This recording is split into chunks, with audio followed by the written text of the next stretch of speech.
Fala jovens, bem-vindos a mais um vídeo do canal. Hoje eu tô aqui com o Danilo Bastos, que é especialista em fundos imobiliários. Eu sempre trago os melhores aqui para vocês. Então com a palavra o Danilo vai se apresentar. Fala Carol, obrigado pelo convite, é um prazer estar aqui com vocês. Bom, eu sou Danilo Bastos, eu sou autor e educador financeiro, tenho um projeto de educação financeira aí no Ticker 11, vocês podem acessar lá o site ticker11.com.br, a gente traz muita informação sobre o mercado de fundo imobiliário. Eu sou coautor de 2 livros publicados aí no segmento, enfim, meu trabalho é esse, aí, trazer informação e educação para a galera que gosta desse tipo de ativo financeiro. E para hoje a gente separou 5 FIIs para estudos para a galera que está iniciando. Se você está começando com FIIs e quer ter um direcionamento para os seus estudos, você está no vídeo certo. Então, sem mais delongas, roda a vinheta e bora para o conteúdo.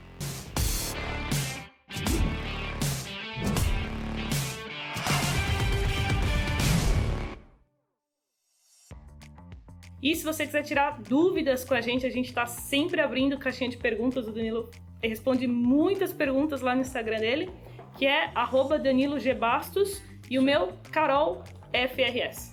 Então, antes da gente começar de fato aqui falar sobre os 5 FIIs, o Danilo vai explicar um pouquinho quais os primeiros passos para a galera iniciante começar com segurança nos fundos imobiliários. Show, tranquilo. Fundo imobiliário é fácil de investir, isso é bom, porque a gente quer facilidade e tranquilidade. Claro que tem algumas características ali que a gente precisa observar, mas se você é um investidor iniciante e quer investir em fundo imobiliário, a primeira coisa que você tem que ter em mente é que você está comprando um ativo gerador de renda. A principal função, vamos entender dessa forma, de um fundo imobiliário é gerar renda recorrente para você, colocar dinheiro no seu bolso todos os meses. Então, se a gente montar uma carteira segura, a gente vai conseguir gerar essa renda. Está começando agora, quer começar sem erro? Compra fundo imobiliário que tenha muitos imóveis, compre fundos imobiliários que tenham muitos inquilinos, ou seja, necessariamente muitos imóveis e muitos inquilinos na carteira, e compre fundos antigos, que tem histórico, que tem uma boa comunicação com o investidor, que traz um bom relatório gerencial. A gente vai falar um pouco sobre isso na sequência, os principais pontos para vocês observarem, além de diversificar. Uma carteirinha de 8 a 12 fundos na carteira, que às vezes parece muita coisa, claro que não investindo só em fundo imobiliário, parece muita coisa para quem está começando, mas não é. Você vai ter um trabalho um pouquinho maior no seu imposto de renda. Essa carteira não precisa ser montada na largada. Se você comprar uma cota de um fundo por mês, em 8 meses você tem 8 fundos na carteira. Você vai estar diversificado e vai estar seguro. Não tem muito erro, e vocês vão ver que não tem mesmo. E se vocês quiserem se aprofundar no assunto, tem um vídeo aqui no canal, vou deixar no card aqui, onde eu mostro 5 características que todo iniciante deve conhecer antes de começar nos fundos imobiliários. E agora sim, vamos começar aqui com 5 FIIs para estudos. O primeiro que o Danilo separou é o HGRE, é um fundo de laje corporativa. Legal, galera. Sempre fazendo aqui um disclaimer que a gente tá sugerindo material para estudo para vocês, né? E se vocês começarem estudando esses fundos, vocês vão observar características que vocês podem buscar em outros também e fazer essa escolha. Tem muita opção de fundo no mercado, não existe uma carteira melhor do que a outra, cada investidor vai ter a sua, mas vamos começar aqui então pelo HGRE, que é um fundo de laje corporativo. Abra um relatório gerencial desse fundo imobiliário e vocês vão observar algumas características interessantes. Por exemplo, muitos imóveis na carteira. Segundo detalhe interessante, muitos inquilinos nesses imóveis. Não adianta o fundo ter muitos imóveis e ter um inquilino só. Então aqui você tem diversificação em fontes de renda. Você encontra essa informação com facilidade no relatório gerencial. Esse é um fundo antigo, então vocês conseguem observar o histórico, o track record desse fundo, né? O histórico de rentabilidade. Fundos bons, o gestor coloca lá no relatório gerencial quanto que esse fundo vem rendendo ao longo do tempo. Você vai ver ali um gráfico de retorno total, né? Que é a valorização da cota, mais os dividendos no período. Então, busque isso em outros fundos também. Acompanhe lá no relatório do HGRE, que é a nossa sugestão inicial aqui de estudo. Estabilidade na distribuição de dividendos. Fundos bons colocam no relatório também o histórico de distribuição. Você vai ter oscilação, a gente está falando de um ativo de renda variável, um imóvel vago, o fundo eventualmente vai pagar menos, um imóvel com inquilino inadimplente eventualmente vai pagar menos, mas o histórico você vai ter uma certa estabilidade, como você teria se você tivesse uma carteira de imóveis também. E o histórico de vacância, se você pega relatórios antigos, se você está a fim de se aprofundar nessa pesquisa, você consegue ver se aquele fundo tem mantido uma vacância menor ou maior do que os demais que você está estudando ali para escolher o que comprar.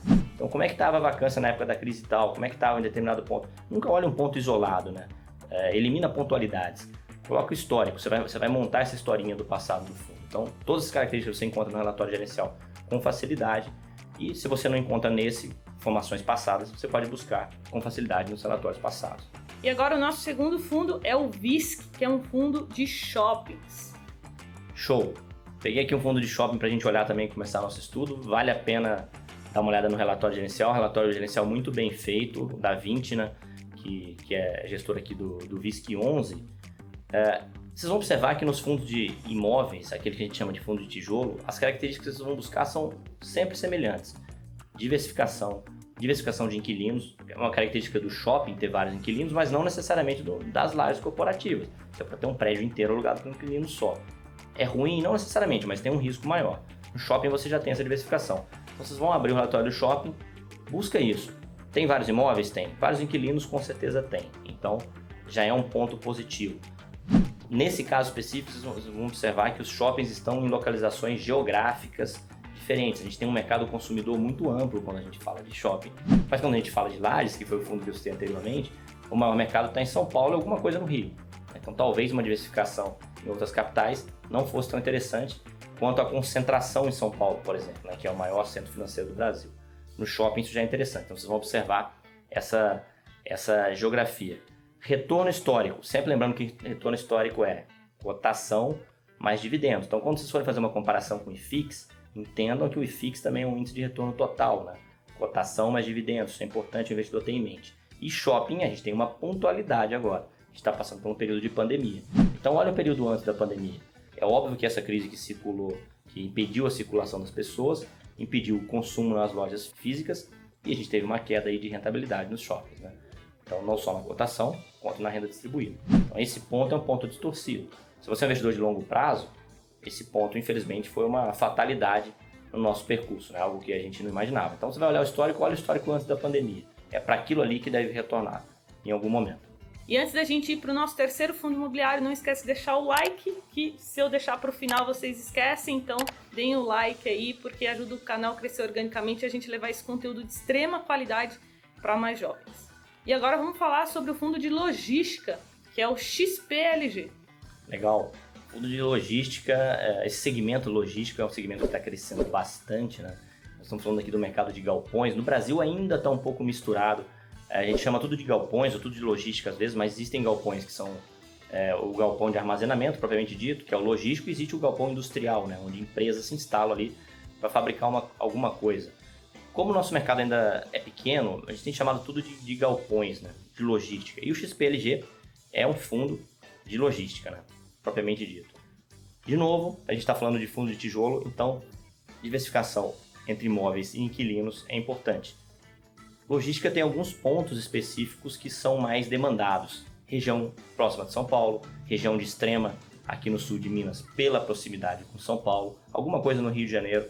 Essas são as maiores demandas de logística hoje. É algo mais óbvio, Isso que a maioria dos fundos tem comprado e é isso que vocês vão encontrar na maioria dos fundos. Tem havido já uma diversificação geográfica, o que é interessante à medida que o fundo vai crescendo. Uma coisa que eu acho interessante no XPLG é algo que é importante para o crescimento da indústria e para trazer segurança para o investidor, que é o fundo poder crescer. E o canal de distribuição da XP, que é uma grande distribuidora de ativos, impulsiona isso. É fácil você chamar investidores para investir nesse tipo de fundo. Então é um fundo que tem potencial de crescimento. E quando a gente fala em crescimento imobiliário, a gente está falando de ter mais imóveis ali dentro, mais inquilinos ali dentro, portanto, mais segurança. É algo que vocês vão observar, é algo que vocês devem acompanhar ao longo do tempo e, como a gente está falando de estudo aqui, comparar também com outros ativos imobiliários do mesmo segmento. E agora vamos para o quarto fundo, que é o MGFF, que é um fundo de fundos, um FOF. Legal, um fundo de fundos, o que é, galera? É um fundo que compra cotas de outros fundos imobiliários. Ele é um fundo muito interessante para quem está começando, ele não serve só para quem está começando, tá? Mas muito investidor iniciante tem receio de escolher o que ele vai comprar, o que é normal. Quando você compra um fundo de fundos, você está delegando isso para o gestor, e o gestor vai comprar diversos fundos imobiliários, inclusive ele vai vender e vai, para tentar ganho de capital, distribuir esse lucro para os cotistas. Então, é uma excelente maneira de começar, porque você quebra esse efeito psicológico de escolher o que comprar no começo. E um segundo detalhe sobre fundos de fundos. Quando o gestor faz um bom relatório gerencial, o conhecimento que ele te passa é incrível.